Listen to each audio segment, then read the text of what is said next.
Assalamualaikum warahmatullahi wabarakatuh. Saudara-saudara mahasiswa,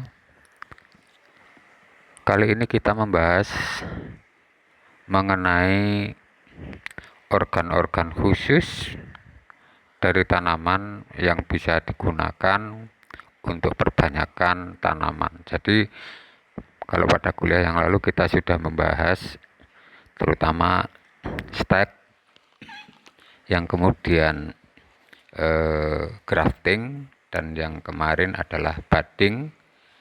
Nah, kali ini kita membahas adanya organ-organ khusus dari tanaman yang bisa secara langsung digunakan untuk perbanyakan, ya, misalnya akar ataupun batang-batang khusus, ya, specialized stem dan specialized root, jadi akar ataupun batang-batang khusus. Nah, saya jelaskan terlebih dahulu anatomi dari file ini, ya, meskipun berbahasa Inggris tapi saya campur dengan bahasa Indonesia. Jadi file ini menjelaskan pertama organ-organ yang biasanya bisa digunakan secara langsung untuk perbanyakan tanaman secara vegetatif, ya. Di sini Romawi 1 itu specialized structure. Jadi pertama bulb dan seterusnya sampai yang terakhir ini offset, ya. Jadi ini adalah macam-macam organ khusus, hanya saja istilahnya dalam bahasa Inggris. Nah, kemudian kalau Anda tidak memahami, maka silahkan melihat ini yang di bawahnya. Jadi ini misalnya Romawi 2 itu tentang bulb. Jadi ini adalah menjelaskan apa yang dimaksud dengan bulb. Jadi bulb itu adalah, ini definisinya, organ di bawah tanah yang khusus terdiri dari lempeng dasar, ada titik tumbuh, ada primordia bunga, dan sisiknya berdaging. Sulit dihafalkan, ya, tetapi Anda ingat-ingat saja yang dimaksud dengan bulb itu. Contoh gambarnya adalah seperti ini. Ya, ini adalah contoh gambar bulb. Anda tentu sudah sering melihat tanaman seperti ini, ya. Nah, itu tampak dia yang seperti bonggol, itulah yang disebut bulb. Nah, bulb ini secara botaninya sebenarnya berfungsi sebagai penyimpan makanan dan struktur reproduksi. Sebagai penyimpan makanan tentu saja seperti penyimpan karbohidrat, ya, tetapi ini ada tambahan, dan struktur reproduksi, ya. Struktur reproduksi itu untuk memperbanyak diri, ya. Biasanya tanaman yang mempunyai bonggol seperti ini adalah tanaman-tanaman monokotil. Dan seterusnya, saudara, Anda tidak usah menghafal deskripsinya itu bagaimana, tetapi Anda harus tahu bahwa oh, ini yang dimaksud dengan bulb, ya. Ini juga bulb, ya. Ini ada gambarnya. Stem bulb, bulb itu macam-macam, bulbil, ya. Ini kalau gambar realnya seperti ini. Nah, bagian-bagian tanaman ini bisa diwiwil, dipreteli untuk masing-masing bulb itu ditanam. Kemudian ini dibahas berbagai macam tipe bulb. Secara garis besar ada dua, yaitu yang berkulit dan yang tidak berkulit. Nah, yang berkulit contohnya yang disebut juga sebagai, nah, seperti ini berkulit, ya, ada sisik-sisiknya. Ini tidak berkulit. Jadi tidak berkulit itu disebut juga non tunicate bulb, ya. Jadi ini dihafalkan saja karena kita hanya mengenal oh ini namanya apa, kemudian bagaimana cara memperbanyak tanaman tersebut. Jadi seperti halnya di atas, tanaman ini memperbanyaknya ya dipisah-pisah bulbnya kemudian ditanam. Nah, ini menjelaskan tentang bagaimana cara memperbanyaknya. Jadi maksudnya memperbanyak dari bulb itu tadi. Ada yang pertama disebut offset, ya. Ini offset. Offset itu apa? Ya seperti inilah yang dimaksud offset itu. Jadi kalau ini adalah tanaman induknya, ya induknya, kemudian ini ada anaknya, ya ini ada cabangnya kayak begini. Nah offset itu adalah ini. Jadi offset itu dipotong cabangnya ini, dipisah. Ya, jadi seperti itu yang dimaksud dengan offset. Jadi dipahami saja. Ini juga macam-macam cara memisah dari bulb. Ya, ini juga istilah-istilah scooping. Jadi scooping itu begini. Ini ada bulb, ya, ada bulb. Kemudian bulb ini dipangkas di sini, terus dikerowoki ke dalam. Nah, nanti akan banyak tumbuh tunas-tunas baru di kerowokan itu. Kalau ini disebutnya scoring, ya. Kalau scoring Anda perhatikan bedanya dengan scooping. Kalau scoring itu diiris-iris seperti ini. Nah, ini nanti akan banyak tumbuh tunas-tunas baru pada bulb itu. Jadi intinya di sini adalah apa? Menambah, memberi perlakuan pelukaan. Jadi teorinya sama dengan teori pada saat kita membahas grafting, ya, pada saat kita membahas stek. Jadi diberi luka yang banyak karena biasanya di tempat luka itu tumbuh tunas-tunas baru. Itu tadi bulb, yang sekarang corms. Ada yang menyebut sebagai cormus, ya, corm. Nah, corm itu apa? Ini definisinya. Ya, gambarnya ini adalah contoh-contoh gambar corm, ya. Gambar real, di sini gambar skematis. Jadi Anda perhatikan corm. Ya, oke. Spesies-spesies yang mempunyai corm, yang bentuknya corm tuh ini. Gladiol, krokus. Ya. Kemudian ini cara memperbanyaknya. Menggunakan kormel. Ya, kormel itu sempalan dari ini, kormel itu ditanam. Ya. Berikutnya organ yang disebut sebagai tuber. Tuber itu apa? Ini definisinya. Ya, contoh paling terkenal dari tuber adalah kentang. Ini kentang. Anda perhatikan kalau kentang, ya ada mata. Yang mata ini bisa mengeluarkan tunas dan akar. Nah, petani biasanya membeli bibit kentang. Kalau ukurannya terlalu besar begini, eman-eman, ya, maka dia potong nih, dipotong. Jadi satu tuber kentang di dalam gambar ini dipotong menjadi 3 supaya mendapatkan 3 tanaman nanti. Jadi itu untuk merbanyak. Nah, spesies-spesies yang mempunyai tuber itu ini macamnya. Potato itu kan ini tadi kentang. Kemudian ini cara propagasinya, memperbanyaknya. Nah, Anda perhatikan bahwa cara memperbanyaknya itu dengan division. Jadi dipecah. Divisi itu dipecah. Anda perhatikan di dalam memecah ini harus ada setidaknya ada satu mata.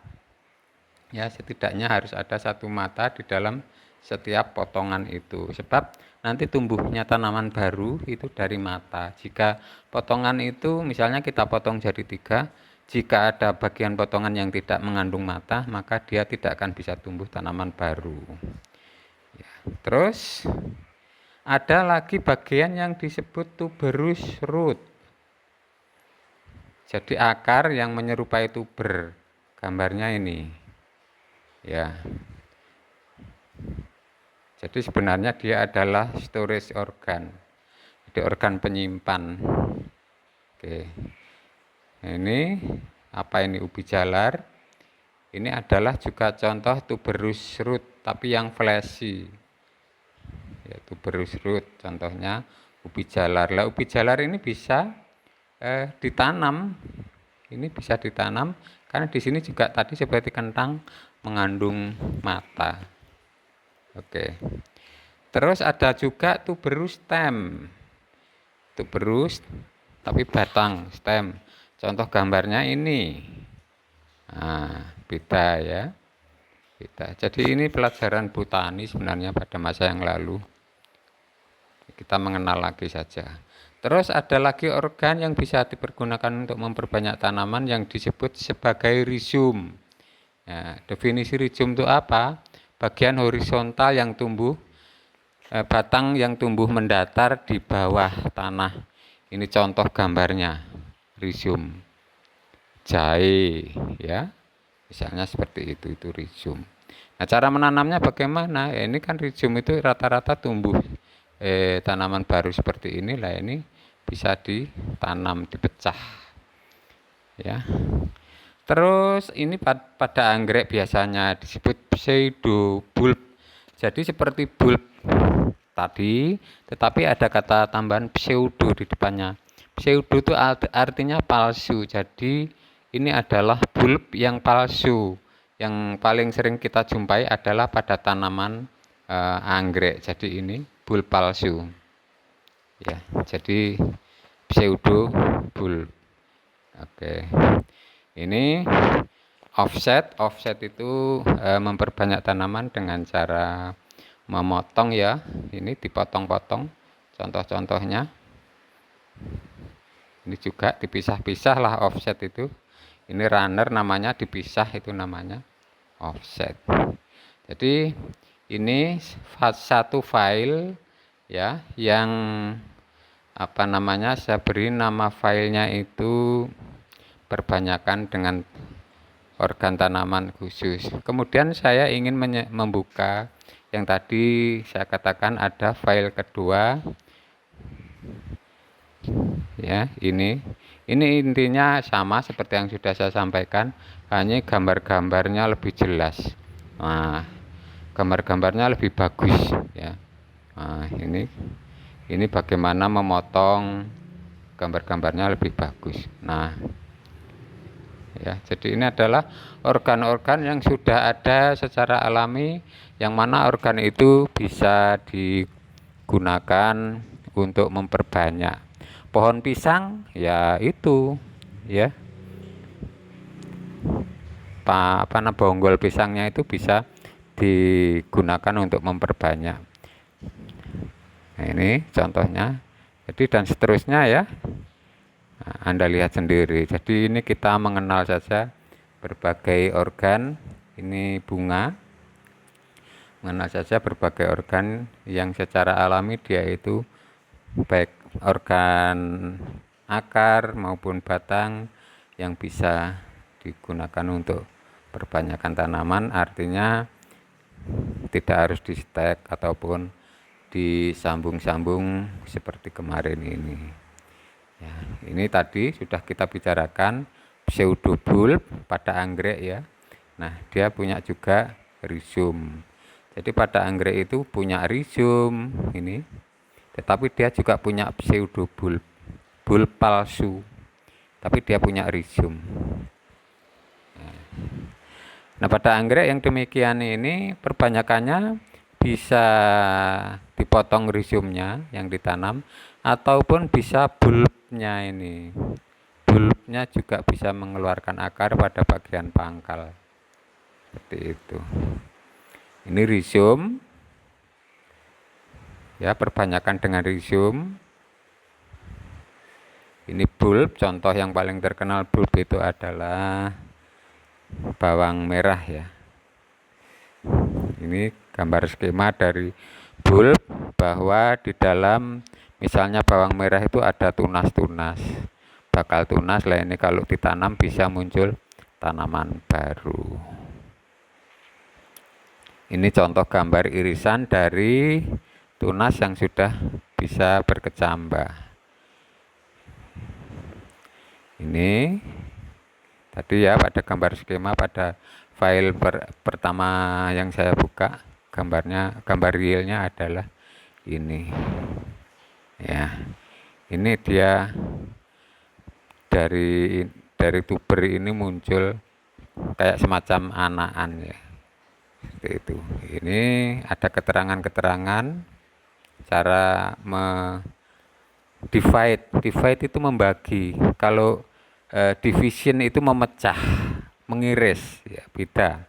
Dalam bahasa Inggris pengertiannya beda antara divide dan division.